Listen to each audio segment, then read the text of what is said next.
Y los ponemos a trabajar con ayuda de los mejores como cada semana. Ya puedo saludar a Manuel Llamas. ¿Qué tal, Manuel? Muy bienvenido. ¿Qué tal? Muy buenas. Muchas gracias por sacarnos, como siempre, un huequito en tu agenda este domingo de 2 a 3 de la tarde, en estas horas de fin de semana en las que nos juntamos para aprender a invertir, para hablar de estas cosas que nos gustan y que tanto le gustan, me consta, también a Domingo Soriano. ¿Qué tal, Domingo? ¿Cómo estás? Hola, ¿qué tal, Luis Fernando?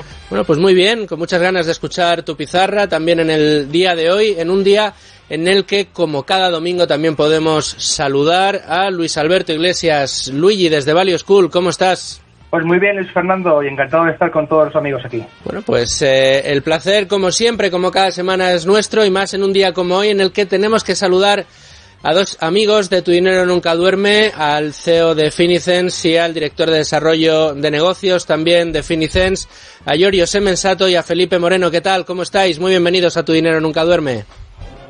Muy buenas tardes a todos. Buenas tardes. Felipe, también estás por ahí. Muy bien, muy bien. ¿Qué programa tenemos hoy por delante, amigos? Pero bueno, ya ven que está Felipe, que está Giorgio, está Manuel, Domingo, Luigi. Solo falta la sintonía para arrancar. Y seguimos aprendiendo en Tu Dinero Nunca Duerme, y de qué manera, con esta realidad que nos ha tocado vivir tan complicada del impacto económico de la pandemia del coronavirus. Hemos analizado en Tu Dinero Nunca Duerme durante estas semanas sectores, negocios que pueden representar una oportunidad en estos tiempos que corren. También otros activos como las materias primas. Recuerda la semana pasada con Guillermo y Marta de Salmon Mundi hablando del oro, de la plata, de otras materias primas. Hoy nos acompañan nuestros amigos de Finicens para hablarnos de la renta fija y de cómo puede ayudarnos a los inversores particulares a alcanzar nuestros objetivos. Pero vayamos por partes. Y antes, en este momento, como cada semana, busquemos los conceptos en la lección de Manuel Llamas. Soy Marta. Soy Guillermo. Somos asesores de Salmon Mundi y escuchamos Tu Dinero Nunca Duerme. Un programa de Es Radio en colaboración con Value School, con Luis Fernando Quintero.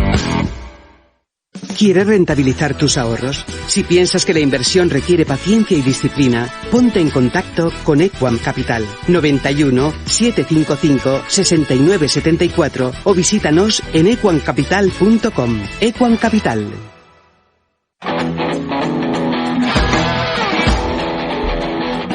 Bueno, Manuel, en el día de hoy yo creo que como vamos a... Es verdad que ya la temporada pasada le dedicamos algún programa que otro a la renta fija, pero hacía mucho que no nos deteníamos en esta figura y menos después del impacto de la pandemia. Pero para refrescarnos un poquito, yo quería pedirte en tu lección si nos podías comentar un poco qué significa, qué entraña, qué engloba el concepto de renta fija. Pues Luis Fernando, la renta fija, explicado de forma sencilla, es deuda, o dicho de otro modo, prestar dinero a cambio de un tipo de interés. Mientras que la inversión en renta variable o bolsa consiste básicamente en comprar acciones y por tanto convertirse en propietario de una empresa, de un negocio, la inversión en renta fija consiste en ser prestamista, y en este mercado puedes prestar dinero mediante la compra de bonos u otros productos tanto a estados, tanto a gobiernos y organismos públicos como a compañías privadas. Otra diferencia clave con respecto a las acciones es que el inversor conoce de antemano la retribución que va a recibir, mientras que un accionista puede cobrar más o menos dividendos en función del reparto de beneficios que determine la empresa que tiene en cartera. Un bonista cobra un tipo de interés fijo hasta el plazo de vencimiento de la deuda. Este tipo de interés, también llamado cupón, lo establece el Estado o la empresa que emite esa deuda en función de múltiples factores. Y por último, pero no menos importante, la deuda, al igual que las acciones, también cotiza en el mercado. Hay dos formas de ganar dinero con la compra de deuda. Por tanto, la más habitual consiste en comprar un bono y cobrar el interés fijado hasta el vencimiento del mismo para recuperar todo ese dinero que has prestado y los intereses añadidos, siempre y cuando el emisor, ya sea un gobierno o una empresa, no quiebre. Pero también existe la posibilidad de vender ese título a otro inversor en el mercado de renta fija, ya que el precio de esos bonos también cotiza, pudiendo bajar o subir en función de su demanda. De todos modos, seguro que nuestros invitados de hoy nos enseñan cómo sacarle rentabilidad a este producto. Bueno, y por eso estamos aquí, así que Giorgio y Felipe, espero que hayáis tomado buena nota, porque ya empezamos a tener los primeros instrumentos, los primeros elementos de análisis encima de la mesa. Vamos a buscar algunos más con la pizarra de Domingo Soriano. Hola, soy Marcos Pérez, inversorio en las redes, y yo también escucho Tu dinero nunca duerme. En Buy and Hold llevamos más de 15 años gestionando activos financieros. Nuestros primeros partícipes han conseguido triplicar el capital que nos confiaron. Para conocer nuestros fondos de inversión, llámanos al 900-550-440 o entra en buyandhold.es. Buy and Hold, tu inversión es nuestra inversión.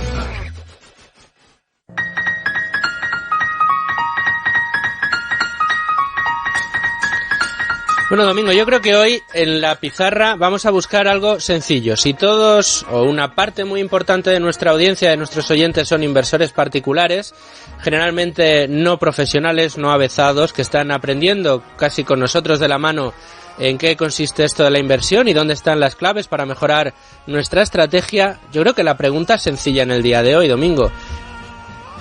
¿Es positivo, es bueno, es recomendable tener renta fija para un inversor particular? O preguntado de otro modo, ¿en qué casos para un inversor particular sería positivo, sería interesante tener renta fija dentro de su cartera? Bueno, yo creo que en la mayoría de los casos es recomendable.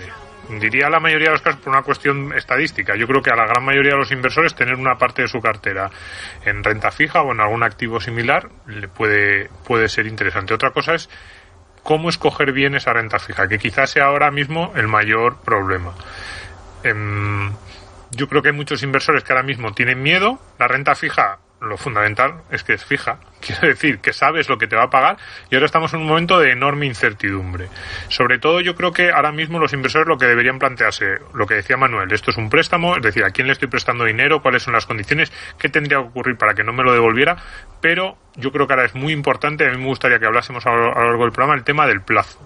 Es decir, en la actual situación de los mercados, con los tipos tal y como están, con la inflación tal y como está, pero que no sabemos lo que va a ocurrir porque es una situación nueva para todos en la historia, esa renta fija a más largo plazo, cuáles son los peligros que puede entrañar, cuáles no, cómo se puede proteger un inversor particular ante esa situación. Entonces yo ahí sí que entiendo más dudas, pero respecto al conjunto como renta fija, yo creo que para un porcentaje relativamente alto de inversores es un producto que sí que es interesante tener en la cartera. Bueno, has dado una de las claves que yo creo que la vamos a tratar muy ampliamente, que se trata del plazo. Efectivamente, a qué plazo puede resultar más interesante, unido un poco al porcentaje que ocupar dentro de nuestra cartera, dependiendo también de los objetivos, del plazo que nos marquemos nosotros mismos. Yo creo que es un elemento muy de análisis y además muy demandado por nuestros oyentes, así que si te parece, Domingo, Manuel, nos vamos a ir de lleno ya a la tertulia y a buscar esa primera pregunta de Value School. Luis Alberto Iglesias, desde Value School buscamos esa primera pregunta que, como siempre, tienes en esta tertulia en el día de hoy.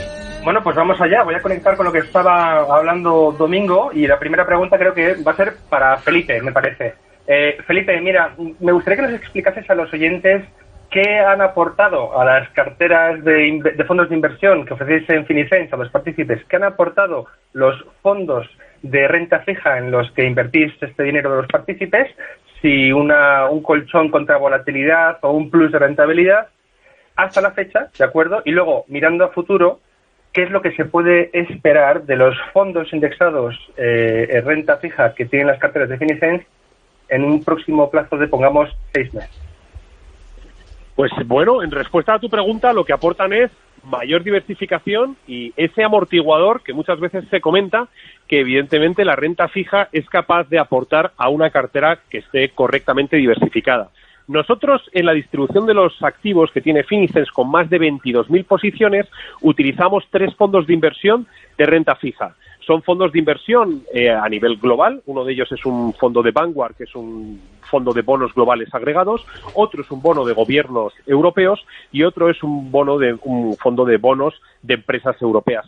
¿Qué conseguimos con todo esto? Pues conseguimos, evidentemente, subir la rentabilidad y bajar la volatilidad de las carteras más conservadoras, pero también complementar las carteras más atrevidas, como son las carteras 4 o 5 de nuestra gestora, y lo que hacemos es pues aportar valor, diversificación, y con estos bonos que además incluyen, esos activos subyacentes que incluyen estos fondos de inversión, pues estamos consiguiendo también en este año, que es un año en el que la renta fija parece que no está sacando mucho pecho, pues una excelente rentabilidad.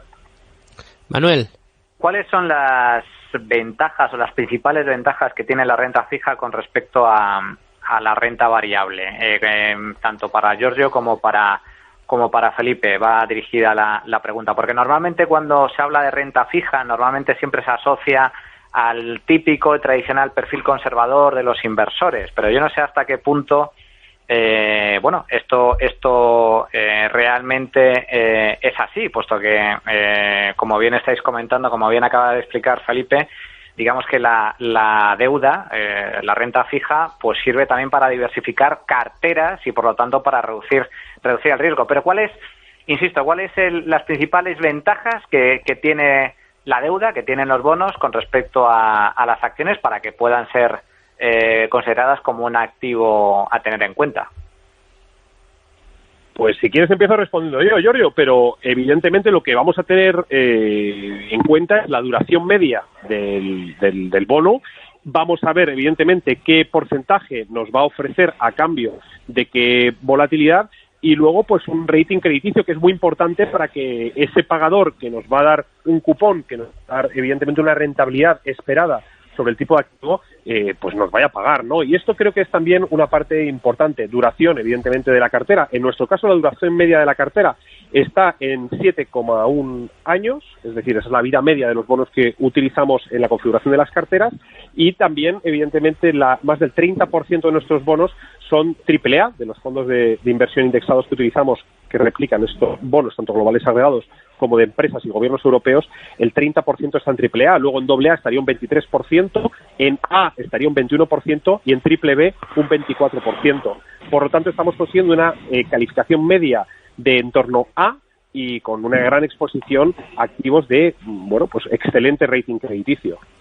Felipe, precisamente, y Giorgio igual, sobre el rating, que al final, para que los oyentes que estén menos familiarizados con estos términos nos entiendan, al final es un poco la calidad de esa deuda que estamos comprando, es decir, la calidad del deudor, la posibilidad que vamos a tener de recuperar el principal más intereses, y que al final acaba determinando un poco el retorno que vas a tener. Es decir, te va a pagar más un bono corporativo de una empresa que esté peor considerada y que haya más riesgo de que te vaya a devolver el dinero. Para prestar el dinero te tiene que dar un interés mayor para poder asumir el riesgo. Más o menos es a esto a lo que se refiere. ¿Por qué hacéis esa configuración de rating? ¿O cómo un particular puede alcanzar, digamos, o cómo puede decidir un buen mix entre calidades de deuda? Es decir, entre irse a una deuda que pague muy poquitos intereses, pero que te genere algo más de confianza, con deuda, digamos, un poquito más arriesgada y que te esté pagando más intereses, con lo cual pueda merecer la pena en cuanto a rentabilidad. Es extremadamente difícil, es decir, al final que un particular vaya eligiendo bonos, y ahora hablamos, si queréis, de cuántas posiciones tiene cada uno de los fondos de inversión que utilizamos, pero que vaya seleccionando bonos de gobiernos, de compañías o incluso a nivel global, en el caso nuestro que tenemos bonos globales agregados, pues es un ejercicio de un full time, es decir, sino que se lo digan a los grandes gestores de renta fija, que precisamente no están sesgados por un corte conservador, como comentabais anteriormente, sino que evidentemente hay grandes salas de trading con bonos, es decir, que se compran en emisión, se venden en el mercado secundario y van sacando valor a estos activos de renta fija. Recordemos que es uno de los mayores mercados del mundo. Para que nos hagamos una idea, el fondo que comentábamos es el fondazo de Vanguard, que es el de bonos globales agregados que utilizamos, que tiene un capital de cerca de 17.000 millones de euros, es decir, tiene 16.905 millones de euros ahora mismo.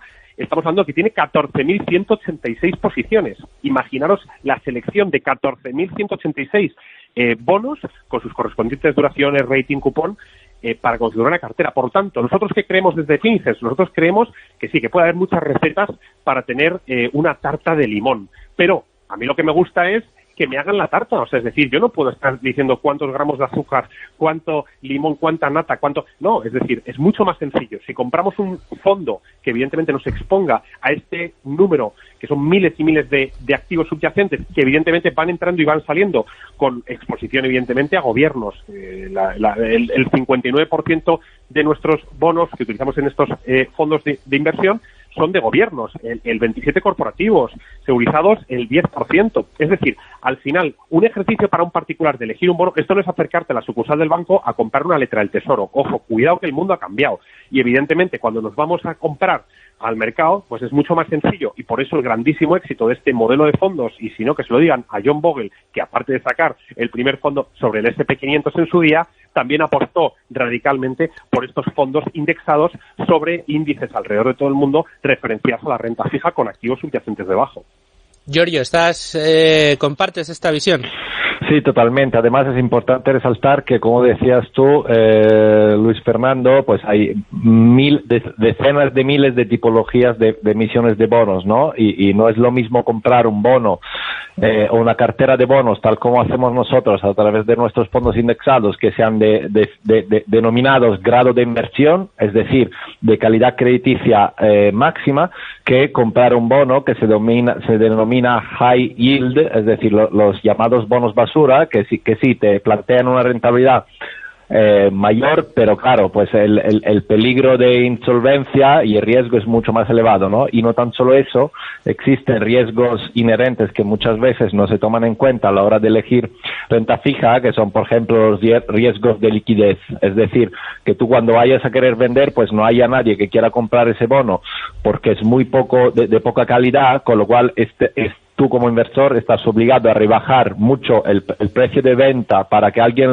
esté dispuesto a comprarlo, y eso pues merma tu rentabilidad. Entonces nosotros la elección que hacemos en renta fija es, como nuestro objetivo es aportar descorrelación a la cartera, es decir, que cuando la renta variable sufra en periodos de volatilidad, pues la renta fija pueda contrarrestar ese efecto. Entonces, no tan solo la cartera de nuestros inversores cae aproximadamente la mitad que la media de mercado, sino que también al haber caído menos, cuando el mercado vuelve a recuperar, pues la subida sea mucho más rápida, ¿no? Entonces, tomamos la decisión de utilizar solo bonos de máxima calidad crediticia. En media tenemos bonos en cartera de calidad A, para ofrecerle trasladarle esa calidad, ¿no? al patrimonio de nuestros inversores. Esto no significa, y este es un mantra, ¿no?, que últimamente en los últimos años he escuchado, ¿no?, por todo lo que ha pasado en temas de política monetaria, etcétera, que la renta fija no dé rentabilidad, ¿no? Hay esta creencia en el mercado, pero si vamos a mirar los datos históricos, y nosotros llevamos escuchándolo varios años esto, ¿no?, en lo que va de año, nuestros bonos de nuestra renta fija, nuestros tres fondos, han obtenido a fecha de la semana pasada, pues una rentabilidad que va desde un 2% neto hasta un 4.5%. Y si lo arrastramos a los últimos 20 años, pues todos nuestros bonos han obtenido una rentabilidad superior al 4.2%, es decir, en el largo plazo, ¿no? ¿Eso qué significa? Que la renta fija no tan solo aporta, si bien elegida, ojo, bien elegida y bien configurada dentro de la cartera, tal como diseñamos nuestras carteras y nuestra estrategia de gestión pasiva, no tan solo te aporta protección, sino es capaz también de aportarte pues una rentabilidad más que digna, ¿no?, a largo plazo. De hecho, bastante superior incluso a la media de mucha renta variable en el mercado. Domingo. Sí, y en este reparto de carteras, decía antes Luis Fer, cómo elegir. Sí, ha habido siempre un dicho clásico de que tienes que tener en renta fija un porcentaje de tu cartera equivalente a tu edad. Es decir, pues un oyente de 60 años, pues el 60% en renta fija, resto renta variable, más o menos, ¿no? A mí este tipo de reglas no me gustan mucho, pero ¿cómo lo afrontáis vosotros? ¿Cómo veis? Es verdad que según sube la edad nos vamos haciendo más conservadores, también se van acortando nuestros plazos, nuestros horizontes de inversión. ¿Cómo jugáis vosotros con esos diferentes partícipes? Tanto cuando llegan como según van ellos creciendo y van teniendo unas necesidades diferentes y van queriendo ajustar su cartera a su realidad. Es muy interesante esta reflexión, Nosotros en las 5 carteras que tenemos, la exposición a renta fija va desde el 84% de los activos en renta fija en la cartera 1, que es la más conservadora, hasta el 19% en la cartera 5. Con niveles intermedios, por ejemplo, en la cartera 2 del 64% de los activos que son renta fija, o en la cartera 3 del 49%, o en la cartera 4 el 33%. ¿Se puede corresponder o no a la edad? Pues depende. Depende del perfil del inversor y de las respuestas que nos dé en el test de idoneidad y de conveniencia en cumplimiento de la normativa MiFID II. Pero evidentemente una cartera que esté globalmente diversificada con unos correctos pesos tanto en renta fija como en renta variable y también en bienes reales que introducimos en la configuración de las carteras va a permitir a los inversores estar amortiguados en momentos de incertidumbre y de volatilidad. Es decir, si un inversor no se puede permitir ver caer su cartera un 10, un 15 o un 20% a lo largo de un ciclo económico, pues no debe estar en una cartera 4 o en una cartera 5. Esta renta fija, ya digo, en la cartera 1 ocupa un 84% de la cartera, que está repartido a partes iguales en estos 3 fondos de inversión de Vanguard que utilizamos, de bonos gobiernos Europa, de bonos corporativos de Europa y de los bonos globales agregados. Luigi. Muy bien. Estabais comentando sobre la dificultad de elegir esos bonos. A ver, estamos hablando de indexación, de gestión pasiva indexada, con lo cual entiendo yo que esa labor de elección no la va a hacer un equipo de expertos, sino pues un algoritmo, unas reglas. Entonces mi pregunta es la siguiente: ¿cuáles son los criterios por los cuales se eligen estos títulos de deuda para componer uno de los fondos indexados que están en las carteras que tenéis a los partícipes, a los clientes? Uno seguramente es el rating, que ya habéis comentado, la calidad del deudor, ¿no? Pero seguramente habrá otros. Y si salen y entran bonos constantemente de estos índices, porque aquí hemos hablado de indexación mucho y los oyentes saben que en los índices bursátiles las empresas entran y salen según vaya siendo su desempeño de un índice. ¿Pasa lo mismo en los índices de renta fija? Pues sí, evidentemente son carteras dinámicas dentro de que son de gestión pasiva, porque cada bono de un gobierno o de una empresa tiene una duración y evidentemente hay algunos bonos que van saliendo, van caducando, van pagando sus cupones y devuelven el principal al fondo, a la gestora, en este caso de Vanguard, y otros van entrando. Ahí es importante ver cómo nuestros algoritmos llegan a la conclusión de que en gobiernos debe estar de media una cartera 3, para que nos pongamos un ejemplo, en un 59% en bonos de gobiernos o en bonos corporativos en un 27%. Por lo tanto, son fondos también que llevan una dinámica en la gestión de replicar a ese índice de referencia, evidentemente. Oye, por vuestra experiencia, en base también a las carteras que gestionáis, ¿cuál creéis que debería ser un peso pues más o menos razonable dentro de una cartera diversificada de renta fija? En el caso de un particular, por ejemplo, y si nos podéis explicar un poco, pues dentro de esas carteras que vosotros mismos gestionáis, ¿cuál es el peso que tiene la renta fija dentro de las mismas?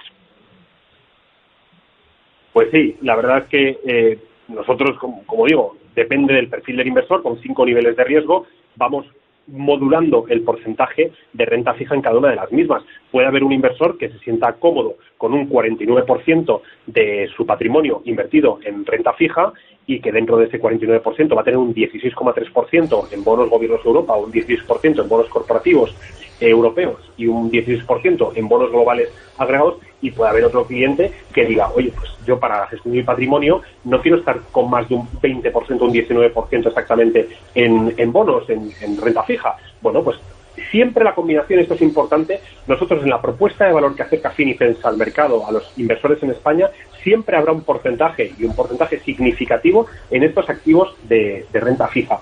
Por lo tanto, no habrá un cliente que solo invierta en renta fija, ni un cliente que invierta solo en renta variable. Habrá una combinación de ambas variables, porque entendemos que nuestra solución de inversión es a largo plazo. Entendemos que es una solución, y si me permitís la afirmación, perfecta para la gestión del patrimonio, no para jugar, para especular, para tomar una posición corta, para ver una duración de este año a ver qué pasa, y el año que viene que el sesgo emocional nos lleva a estar comprados, vendidos, que nos lleva a estar dentro o fuera del mercado, en activos de renta variable o renta fija. Lo que hay que confiar es en, evidentemente, largo plazo, es decir, horizonte temporal de entre 7 a 15 años, que evidentemente la duración media de estos bonos que están en cartera está en torno a 7 años, pero como decíamos anteriormente, van entrando y van saliendo bonos configurando estos indicadores que nos permiten replicar el comportamiento de los bonos de los gobiernos en Europa o de los bonos corporativos europeos o incluso de los bonos globales agregados, y habría que echar un vistazo también al dato que daba Giorgio Semenzato, que es que desde principios de año,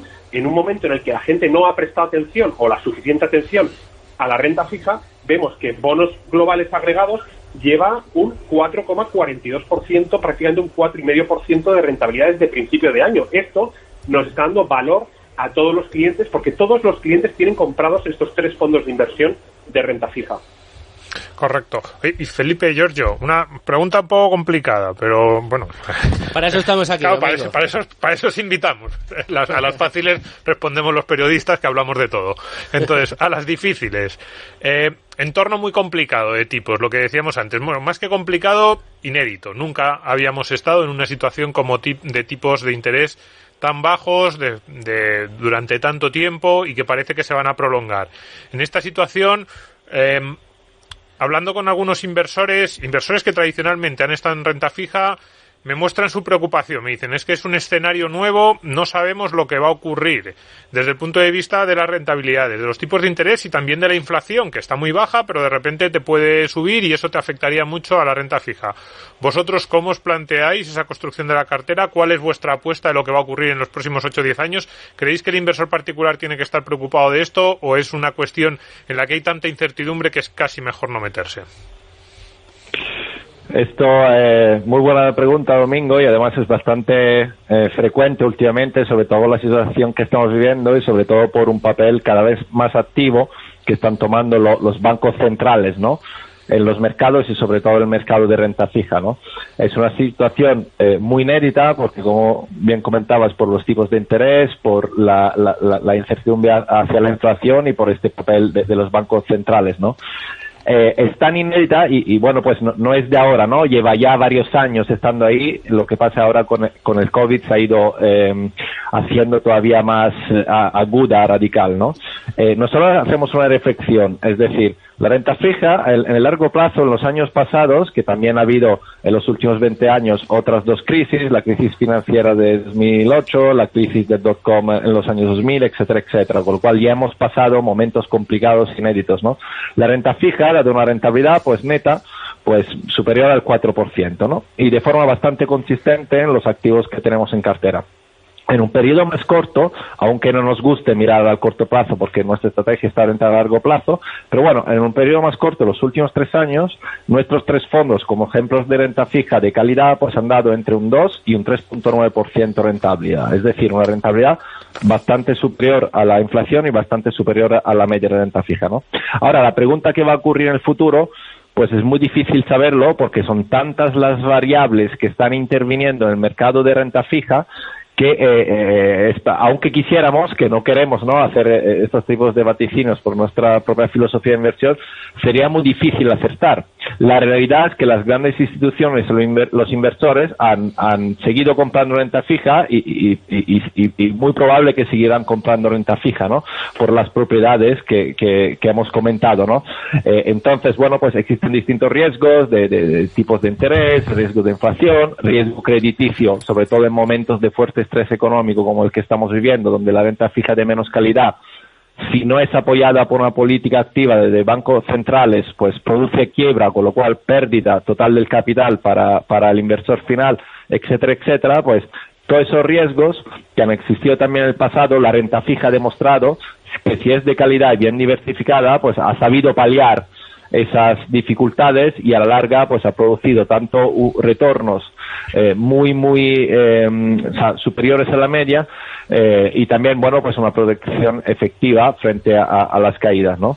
Con lo cual, respondiendo a tu pregunta, para nosotros es imposible saber y lo mejor que puede hacer un inversor es seguir invirtiendo en renta fija de calidad según el perfil de riesgo que tenga. El perfil de riesgo, además, para muchos inversores es un concepto a lo mejor no tan conocido y muy difícil de cuantificar. Entonces nosotros en Fininvest, para ponerlo más fácil a nuestros inversores, tenemos un perfilado de riesgo en nuestra web que consiste en 10 preguntas y basado en esas 10 preguntas ya le decimos al inversor, de una escala de 1 a 5, donde 1 es más conservador y 5 más atrevido, pues tú eres inversor 4, con lo cual al perfil 4 le corresponde una cartera con un X% de renta fija y un X% de renta variable ya optimizada por adelantado por nosotros, ¿no? Con lo cual es todo muy fluido y más fácil. Ahora, os pongo otra pregunta, ¿no? Y me contesto. ¿Debería de un inversor en estas épocas donde la renta fija parece que pueda estar sujetas a incertidumbres superiores al pasado, dejar de invertir renta fija? Para mí la respuesta es contundente, no. Debería de seguir invirtiendo en renta fija de forma consistente a lo que es su perfil como inversor, porque a largo plazo lo más probable es que al invertir así obtenga más rentabilidad con menos riesgo. De lo contrario, lo más probable es que se equivoque y obtenga una rentabilidad más baja de la que obtendría siguiendo con el porcentaje de renta fija establecido, y además incurriendo en riesgos, como os he dicho, de distinto tipo, que es riesgo de mercado, riesgo de solvencia, riesgo de tipo de interés, riesgo de inflación, y la lista sigue, ¿no? Que no debería de estar asumiendo. Por eso nosotros somos muy consistentes, ¿no? En esa postura de no predecir lo que hará la renta fija, ni tampoco la renta variable, y ser consistentes con tu estrategia de inversión optimizada y globalmente diversificada en decenas de miles de posiciones alrededor de todo el mundo.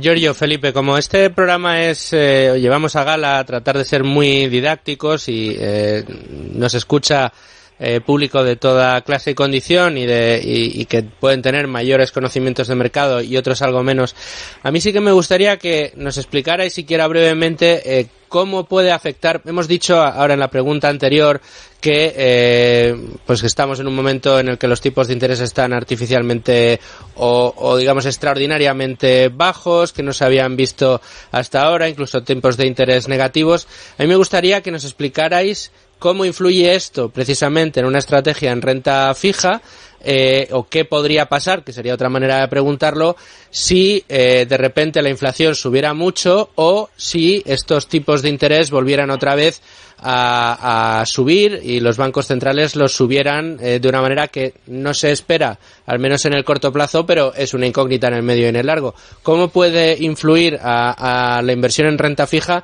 que cambie ese escenario? ¿Cómo afecta a este tipo de inversiones? Sí, en teoría, es decir, según lo que es la fórmula académica, ¿no? Pues en general, si suben los tipos de interés o sube la inflación, pues la renta fija tiende a bajar. ¿Por qué? Porque si tú tienes en cartera un bono que a vencimiento paga un cupón de un X% y la nueva emisión del mismo bono te paga más que ese X%, pues tú como inversor, para deshacerte de ese bono tendrás que pues ofrecer una rentabilidad superior a quien te lo quiera comprar, y para ofrecerla tendrás que bajar el valor de ese bono, ¿no? Esa es un poco la regla general. Ahora, ¿qué ocurre? Pues depende también de quién de quién sea el comprador del otro lado, ¿no? En el caso, por ejemplo, corriente, en el mercado, pues ha entrado un comprador nuevo y muy muy potente, que son los bancos centrales, es decir, un comprador nuevo, muy potente y con munición ilimitada, ¿no? En teoría. Con lo cual, bueno, pues pese a que, y eso produce pues una anomalía en el mercado, una variable nueva en el mercado que puede contrarrestar o eliminar, ¿no? Todas las que os he comentado. Con lo cual, pues es muy difícil entender o tratar de vaticinar como todas estas variables a lo largo del tiempo, sobre todo en plazos muy cortos, puedan estar afectando, ¿no? Pues la cotización de la renta fija en el mercado. La realidad es que, como escuchamos muchas veces, por ejemplo en el telediario, ¿no? Que en el caso de España, ¿no? Que el gobierno pues emite no sé cuántos millones, ¿no? De bonos, ¿no? A tasas de interés negativo, ¿no? Y los bonos se siguen comprando, ¿no? O sea, sigue habiendo pues compradores para esos bonos, ¿no? En mayoría institucionales, por ejemplo, ¿no? Con lo cual, pues el precio de ese bono se sigue sujetando, ¿no? Y esto es un ejemplo bastante local, ¿no? De lo difícil que es pues tratar de encajar todas esas variables para seleccionar pues o no pues la renta fija que más te convenga, ¿no? Y eso es lo que tratamos de transmitir nosotros, ¿no? Es tan difícil este ejercicio que lo más sensato y más efectivo para un inversor de a pie es comprar toda la renta fija del mundo. Es decir, comprar los 3 fondos que tenemos que replican toda la renta fija del mundo, pero es que además no es toda la renta fija, entre comillas, del mundo, sino es que la mejor, o sea, lo mejor de la renta fija del mundo, ¿no? Y eso, bueno, pues te cubre ante todos esos riesgos de cara a largo plazo de la forma más efectiva. Lo que pasa es que, y es solo una reflexión, no es una pregunta, claro, para muchos de nuestros oyentes y para muchos de los inversores noveles que empiezan, cuando se habla de inversión en renta fija, da la sensación, como te garantizan o se supone que ya sabes el cupón que te va a pagar esa inversión que estás haciendo, parece que es algo seguro, inamovible y que lo vas a cobrar sí o sí, ¿no? Esto que siempre hemos dicho en este programa, no hay nada seguro cuando se habla de inversión, ni siquiera si inviertes en vivienda vas a tener una rentabilidad garantizada, ¿no?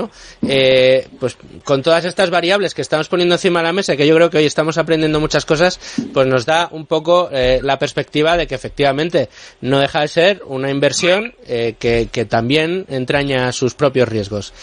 Luigi, creo que era tu turno. Bueno, otra pregunta un poco para aclarar conceptos básicos. Giorgio, Felipe, hemos hablado de cupones. La renta fija, explicamos al principio del programa que era aquella que daba, ¿no?, unos pagos fijos cada cierto tiempo de una misma cuantía.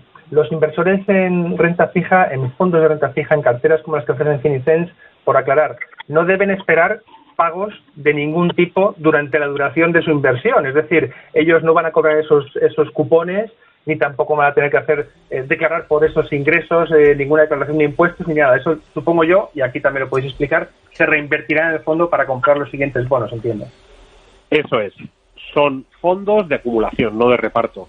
Y de las 22.000 o más de 22.000 posiciones que ofrecemos en cartera a los clientes, recordemos que 18.200 posiciones de las 22.000 son en bonos. ¿Qué pasa si hay un riesgo de quiebra, como hablamos, un default por parte de un emisor? Porque tenemos en bonos globales agregados un operador de telecomunicaciones de Tailandia, pongamos un ejemplo, y el operador de telecomunicaciones de Tailandia no paga su bono, no pasa nada, porque es una posición entre 18.000. Por lo tanto, es tal el tamaño y la diversificación que ofrecen estos fondos, que como digo son gigantes, que se diluiría ese riesgo entre todas las posiciones. Por lo tanto, cuando hablamos de Finicens o de gestión pasiva indexada, hablamos de diversificación. Y esa diversificación no tendría sentido si no tuviéramos este porcentaje brutal en esa diversificación en la renta fija. Por lo tanto, la renta fija nos sirve no solo para amortiguar las caídas, sino para conseguir esa diversificación que diluye el riesgo concreto de un emisor a la hora de, evidentemente, proponer el pago de un cupón y de un bono a su vencimiento. Y además, si me permites añadir, efectivamente también una ventaja fiscal, porque efectivamente, pues al ser nuestros fondos de acumulación, todos los cupones que vayan pagando la renta fija que está detrás, ¿no?, de todas las posiciones que están detrás de ese fondo, se reinvierten automáticamente en el fondo, ¿no? O sea, sin que el inversor tenga que hacer nada. Eso tiene dos ventajas. Primero, elimina ese impacto fiscal de declarar, ¿no?, pues las plusvalías que pudieras haber obtenido, ¿no?, por esa renta fija, por ejemplo, por recibir un cupón, con lo cual te evita un lío, ¿no?, desde el punto de vista del inversor. Y segundo, porque al ser reinvertidos automáticamente esos cupones por la magia del interés compuesto, a largo plazo, pues todo ese bonus, ¿no?, fiscal que tienes acumulado en el fondo, pues te sigue generando rentabilidad, que si se lo hubieras tenido que pagar a Hacienda, pues no te lo hubiera generado, ¿no? Mientras que gracias a este formato, pues te permite de sacarle todavía más rentabilidad a la misma renta fija, pero sin hacer nada y sin generar impacto fiscal. Manuel. Comentaba antes Felipe que bueno, uno de los fondos estrella en esta materia son los fondos de Vanguard, y comentaba explícitamente pues que Bogle, que es el creador, el padre fundador de la inversión indexada, de la inversión pasiva, no solo creó un fondo indexado a renta variable, sino que posteriormente creó uno precisamente vinculado a renta fija. Pero yo creo que es uno de los aspectos menos conocidos de Bogle. ¿Nos podríais un poco explicar cuáles son las características y las ventajas de estos fondos de Vanguard, que son la gran referencia? Por supuesto.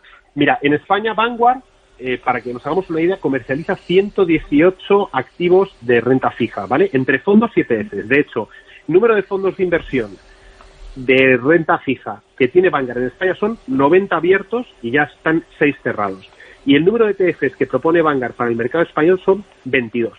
¿Qué significa esto? Pues que su apuesta es más que clara. O sea, muchos inversores institucionales que evidentemente también en España han invertido a través de la gestora Vanguard, por algo es la segunda gestora de gestión pasiva más grande del mundo, o mejor dicho, la primera de gestión pasiva, y en activos totales después de BlackRock la segunda, evidentemente utilizan estos activos. Por lo tanto, cuando el inversor, la institución, el gran patrimonio, el family office, no sabe, porque es muy difícil de predecir, como decía Giorgio anteriormente, qué bono nos va a dar más o menos, no, pues oye, compran el fondo de inversión que tiene estos activos por debajo como subyacentes y evidentemente estará diversificado. Por lo tanto, el riesgo al final de emisor pues se diluye. Eso por un lado. Y luego, por otro lado, la apuesta de John Bogle y de la gestora Vanguard está clarísima, porque en España pensamos, insisto, que comprar renta fija es aburrido, que la renta fija es el bono de España a 10 años. Nos fijamos en Alemania si paga rentabilidad negativa por los tipos de interés o en Suiza, pero no estamos viendo lo que está pasando en el mundo. Muchas empresas utilizan estas emisiones de renta fija para financiarse. Son empresas que en muchos casos, insisto, no tienen dificultades económicas, sino que buscan en el mercado posibilidades de financiación y, evidentemente, ese rating crediticio que hablábamos de AAA, que es más del 30% de la cartera, no se corresponde solo, evidentemente, a 4 empresas, ¿no? El 30% de los activos que utilizamos son corporativos y ese 30%, pues prácticamente es esa AAA de la que venimos hablando como rating crediticio en la exposición de todas las carteras. Y además, una anécdota interesante, Vanguard en Estados Unidos, pues es algo de todos los días. O sea, todos los inversores conocen Vanguard y además de los 10 fondos de inversión con más capital en Estados Unidos, 9 ya son de gestión pasiva y falta uno, ¿no? En España, nosotros hemos traído Vanguard a España porque era algo que se desconocía totalmente y se desconocía ¿por qué? Porque al ser fondos tan buenos para el inversor, es decir, con mucha rentabilidad y pocas comisiones, pues los bancos no los vendían porque al tener comisiones bajas pues no les convenía, ¿no? Y nosotros, al ser independientes, ¿no? Y gracias a la tecnología hemos podido traer Vanguard a España y además con fondos de clase institucional. Esto es importante también. No tan solo ofrecemos al inversor de a pie el acceso a una cartera de fondos Vanguard que no ha podido acceder en las últimas décadas, ni podrías, ¿no?, a través de su banco, sino que también le damos fondos que se denominan de clase institucional. Es decir, fondos que para acceder a cada fondo deberías de tener 100 millones de euros. Es decir, para conformar una cartera como la nuestra deberías de tener entre 1.000 y 2.000 millones de euros, ¿no? ¿Por qué? Porque son todavía más baratos, etcétera, etcétera, ¿no? Y nosotros al agrupar la demanda de casi 10.000 inversores ya, pues tenemos acuerdos privilegiados, ¿no?, con Vanguard y conseguimos pues trasladar al inversor de a pie todas esas ventajas que habrían sido hasta hace un par de años imposibles de imaginar y de soñar. Nos estamos quedando sin tiempo, pero me está pidiendo paso Domingo. Ruego brevedad tanto en la pregunta como en la respuesta. No, solo en la misma línea que decías tú antes. Clase institucional, más o menos lo has definido muy rápido, pero si lo puedes explicar. Es decir, ¿por qué es mejor? ¿Por qué es mejor? ¿Qué es la ventaja que tiene y por qué un inversor normal no puede acceder a ella? Vosotros desde vuestros fondos o otra gestora con unos fondos sí que puede hacerlo. Sí, en resumen existen distintas, para el mismo fondo de inversión existen distintas clases, ¿no? La clase te marca otras características como por ejemplo las comisiones, es decir, un fondo que se denomina de clase retail, que es el fondo que suelen vender los bancos a todos los inversores minoristas, es decir, todos los inversores que tengan un patrimonio que no sea el de un mismo banco, de una aseguradora o de un gran inversor tradicional, que es el 99.9% de la población, pues venden fondos de clase minorista que tienen comisiones más elevadas, ¿no? Luego existen los fondos de clase institucional, que son los mismos fondos, pero con clases todavía más con comisiones más baratas, ¿no? El problema ¿cuál es? Es que para acceder a estos fondos de clase institucional con comisiones más baratas, pues necesitas como inversor muchísimo capital. Os he comentado hasta pues varios cientos de millones de euros, ¿no? Cosa que, como entendemos, pues la inmensa mayoría de inversores no dispone de ese capital, con lo cual no podrá nunca acceder a ese privilegio. Nosotros, desde Finicens, ¿qué hemos hecho?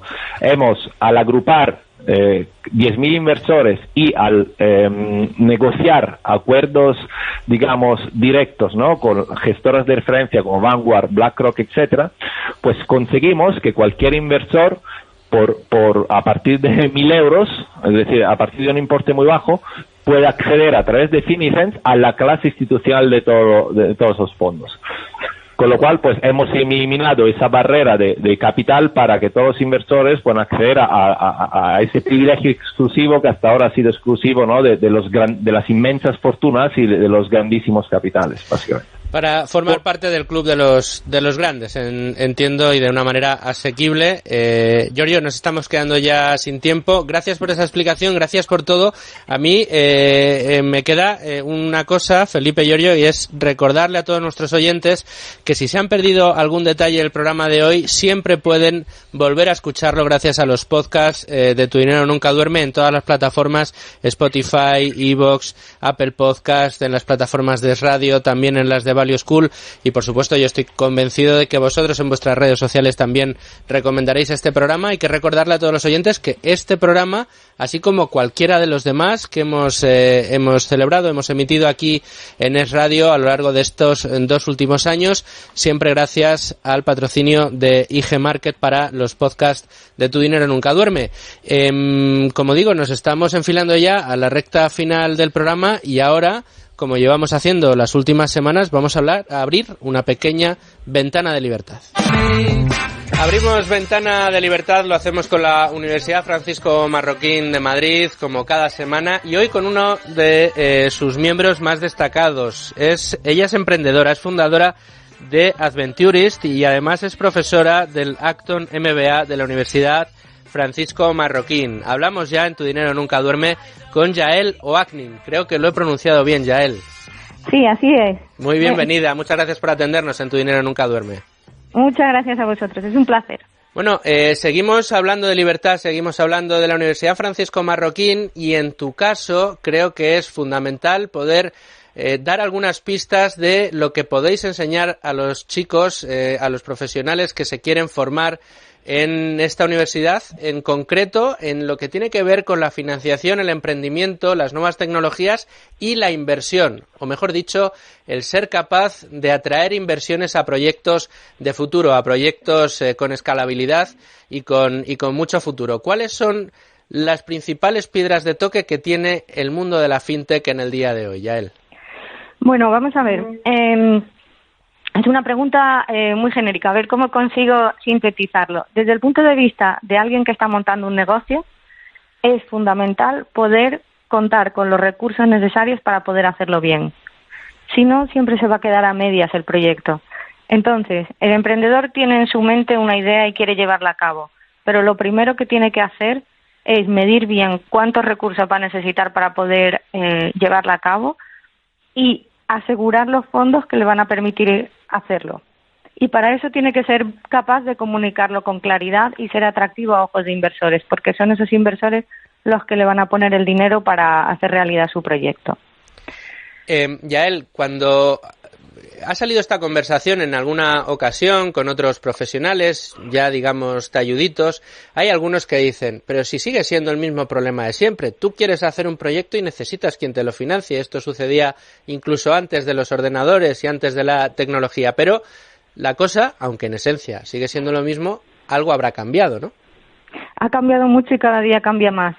Nosotros estamos totalmente en este mundillo de conectar pues todo el mundo de la innovación y de los emprendedores con el mundo de la inversión, y cada día están saliendo cosas nuevas.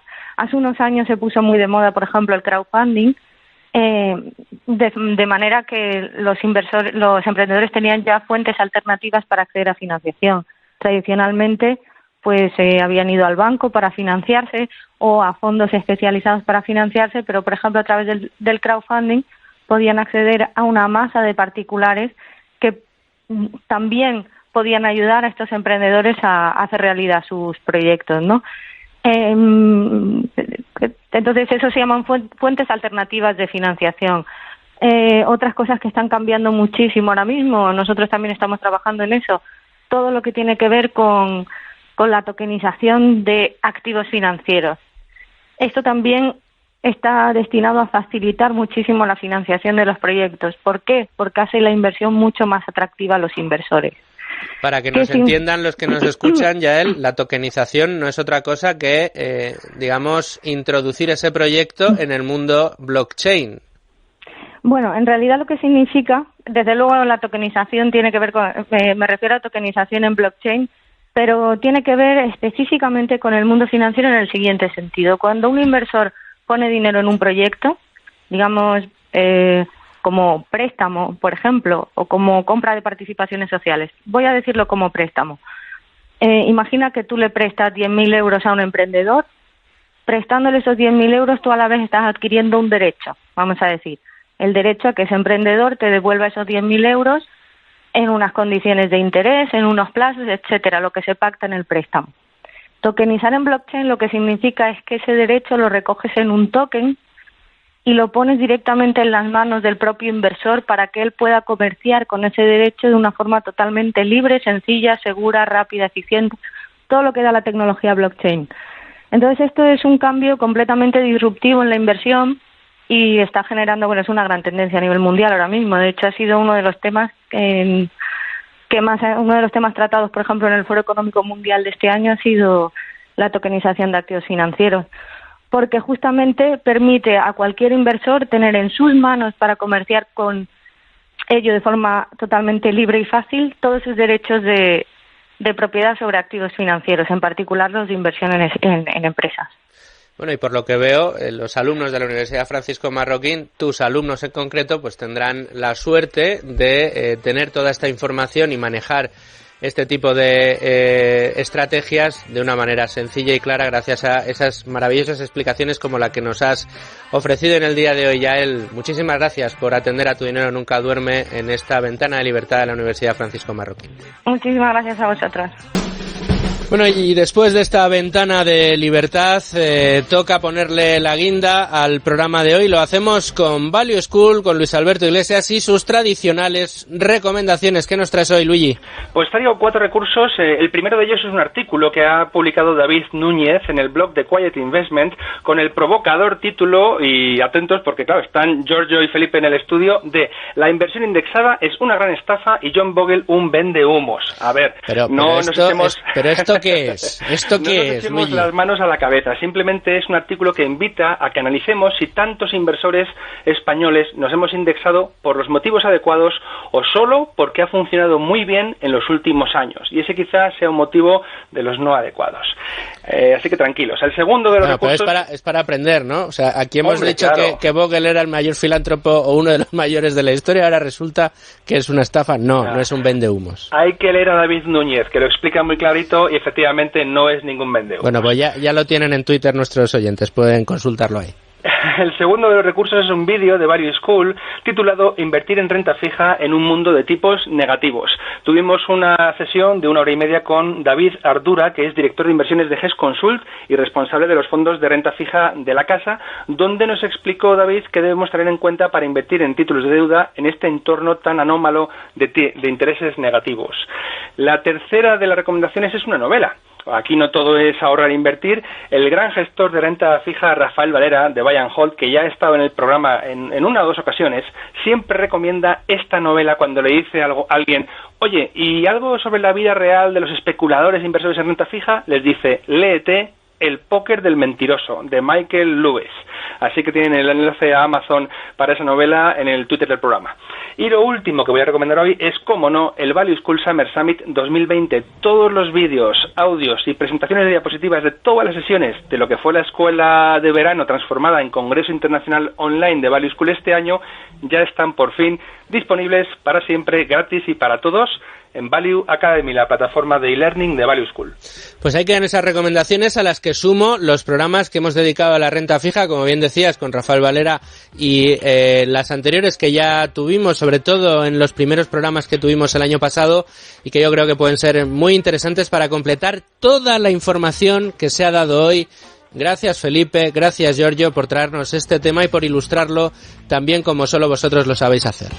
Gracias a vosotros por difundir este conocimiento tan útil para todos los inversores. Bueno, pues ahí quedan esos agradecimientos. Felipe y Giorgio, muchas gracias por traernos este tema y por dedicarnos este tiempo. Gracias Manuel y gracias Domingo también a vosotros por una semana más aquí en Tu Dinero Nunca Duerme. Muchas gracias por todo. Gracias también Luigi, hasta la semana que viene. A todos vosotros y a nuestros oyentes.